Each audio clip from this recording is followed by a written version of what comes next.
to first things first. Jenna Wolf, very busy. Nick Wright sorry. is counting My bad. his I was just counting those winnings. Washington football team. What do we do on this show? We give out winners. We give out winners. I know we're not the gambling show, Hang on. but we might as well be because we out here giving out big underdog winners, Jenna.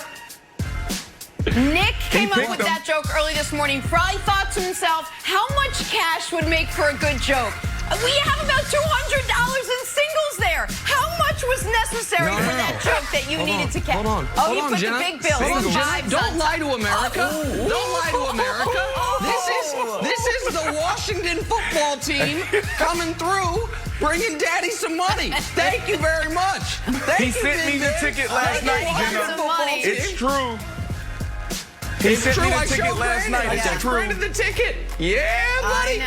I know. Let's go. A lot of money. Well, let us start there this morning. We're in Pittsburgh, where the NFL's final undefeated team was defeated. Steelers have no more feet. Hosting Washington, they blew a 14-0 lead just before the half. This team doesn't do that. They also played sloppy all night. 7 drop balls for Pittsburgh, their most in 15 seasons. You cannot win that way. The Pittsburgh Steelers are perfect no longer. Here's head coach Mike Tomlin with the silver lining, though, after the loss. Different points along the journey, you get a chance to learn about yourself, who you are, what you're made of, individually and collectively. And it takes the journey to reveal that. And so, we're faced with a loss now, so we'll get an opportunity to smile in the face of it. All right, Brandon, let me start with you. What did you learn about the Steelers in this, their first loss of the season? Well, first of all, Nick, great job. But that wasn't a reach. If you watch film, then you would have saw that this was a close matchup. When you look at the trenches, when you look at, the secondary versus the wide receiver position, like this was a close matchup. Now, look, it was a tough loss for the Steelers, but I feel like they handled the loss well. Mike Tomlin, his leadership is on full display right now. I think he's doing a phenomenal job of showing us the art of leadership. But there's 2 things that I want to talk about. But before I even get to the Pittsburgh Steelers, we got to highlight the Washington Redskins. They played phenomenal. Alex Smith has this team believing that they not only can win this division, but they can actually make some noise if they get into the playoffs, or maybe when they get into the playoffs. They really believe that they're a good team and trending in the right direction. I wish we had more time to talk about, Alex Smith and the Washington Redskins, but to me it was more about the Steelers because of their record and the excitement around them. 2 big challenges around the Steelers, Jenna. 2. Number 1, on the defensive side, this is something that you can't fix. They're banged up right now. This part of the season, it's a war of attrition. Bud Dupree goes down last week against the Baltimore Ravens with an ACL. You have your linebacker, Rob Spill, go down with a knee injury. Hopefully he's okay. You have Joe Hayden goes down with a concussion. You can't fix personnel issues at this point in the season. The second issue that is fixable is the run game. Like, what's happening in the run game? The first 5 games of this year, they did a phenomenal job of running the ball. That's one of the things we always talked about. I'm like, man, this running game, they're almost averaging 5 yards a carry. But since then, they went from one of the best running teams to one of the worst running teams in the NFL. That is a concern, but that's fixable. I don't think you lean on Big Ben to cook. That's not the recipe for success for the Pittsburgh Steelers. Well, what you need is play good defense, because you have a really good defense, Nick. You run the ball and you throw when you have to. But I think they got too excited with Big Ben and these young wide receivers making plays. So listen, what they have tried to do is turn their short, quick passing game into their running game.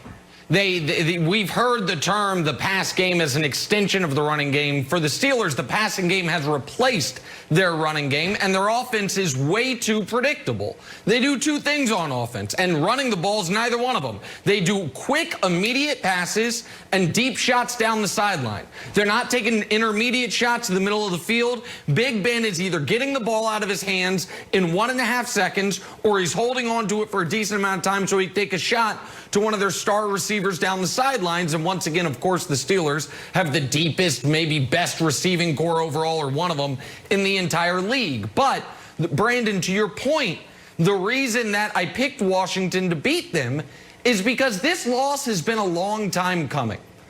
The Steelers looked unbelievable against the Browns.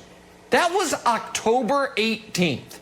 Think about what we've seen from them since then if you throw out the games where they were playing third-string quarterbacks in Cincinnati and Jacksonville. Against this defense, those teams are drawing dead. When they're playing real competition, right?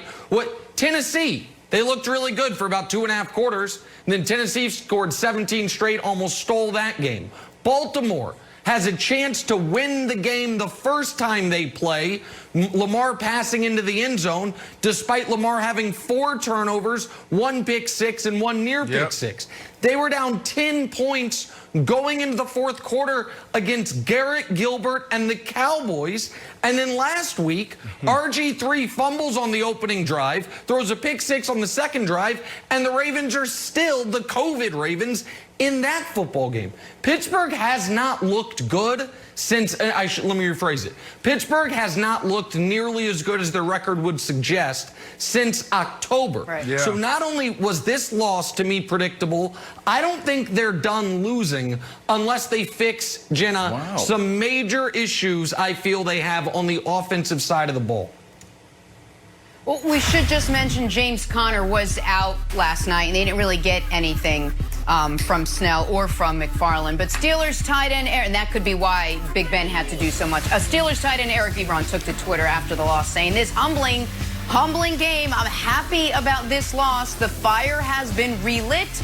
We will be ready come Sunday." That's lemonade right there, kids. Wilds, you've been on this corner. Any chance this loss will be, let's call it, beneficial to the Steelers? 100%.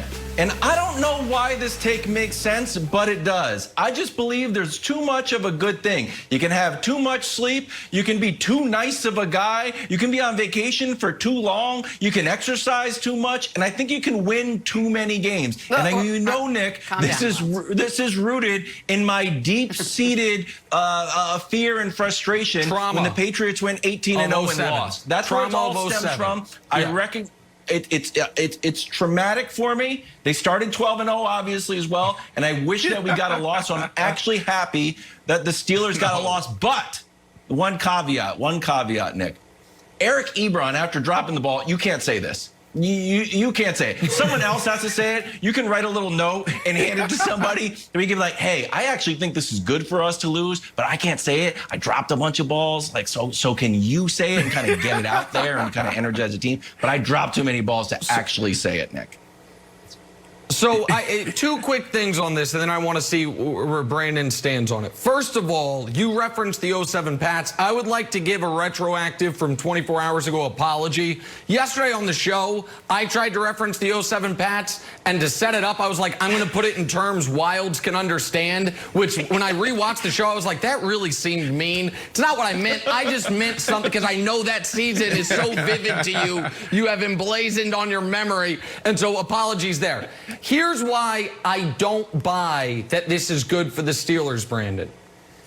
It's all about the 1 seed this year because there's only 1 bye.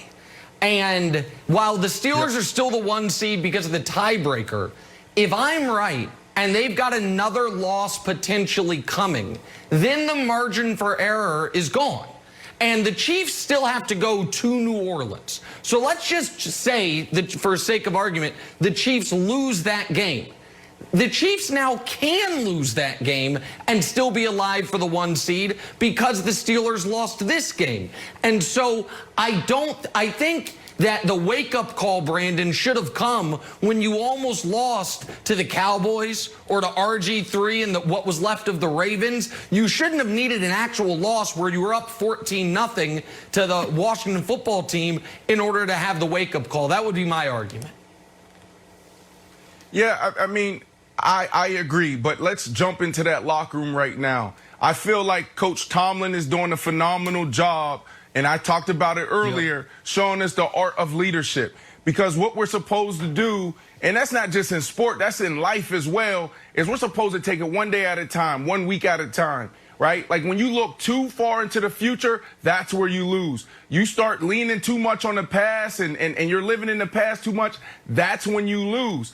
Coach Tomlin understands that it wasn't about what they did last month. It wasn't about how they opened up the season. It's about how you finish. They do have some real issues, Nick, but at the end of the day, you are what your records say you are, and this is a good team. Look at how Coach responded last week against the Baltimore Ravens when they won. He was ticked off. He was cursing. He was upset. He said they played like trash. Yep.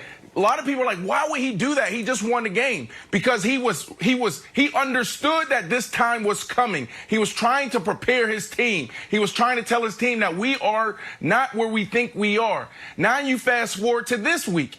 What was his behavior, his tone after this loss? He was actually smiling.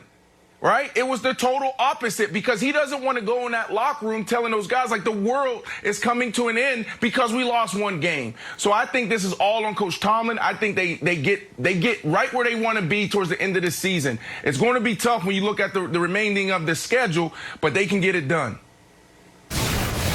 All right, no more talk of that undefeated season. Now we could just talk playoffs and Super Bowl. We got to move on. Another game last night and another reason to be all in on Josh Allen. What is the ceiling for the 9-3 Bills?